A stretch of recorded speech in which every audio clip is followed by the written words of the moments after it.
Simula pa lang ng press tour ng bakbakang Pacquiao Rios sa Macau, nag-iinit na ang dalawang boksingero. Si Brandon Rios patutunayan daw na kaya niyang talunin si Pacman. Mula sa Macau, makitime out muna tayo kay Mav Gonzalez.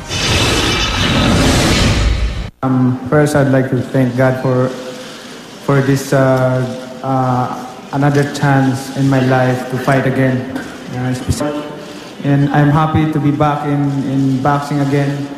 Di mapawi ang ngiti ng 8th Division World Champion nang makaharap niya sa unang pagkakataon si Brandon Bam Bam Rios sa The Venetian Macau Resort Hotel kanina. Ito ang simula ng kanilang 7-stop international press tour para sa laban nilang gaganapin sa November 24 dito sa Macau.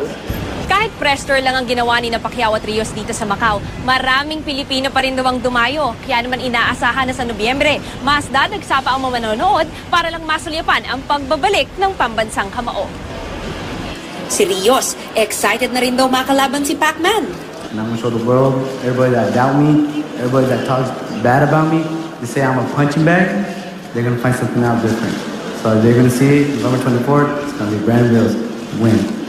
Dalawang sunod na talo ang tinamo ni Pacquiao sa huli niyang mga laban, pero desidido raw ang pambansang kamaong bumalik sa pagiging pound-for-pound king.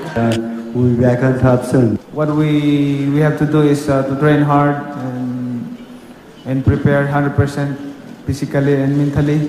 And of course, we always praying to God that nobody got hurt.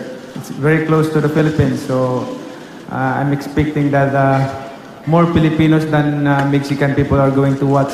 Bukas tutulak na papuntang Beijing ang dalawang boksingero. Iikot rin sila sa Shanghai, Singapore, Bristol, New York at Los Angeles. Ito si Rios, palaban to, hindi umaatras sa laban. So maraming siguro maganda tinitsi ako na magandang laban ito at maraming aksyon na magaganap.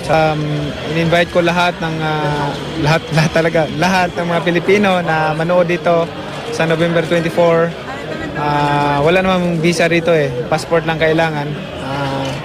Kayo na bahala bumili ng ticket ninyo. Support lang. Support lang. Mula sa Macau, Mav Gonzalez, nakatutok, 24 oras.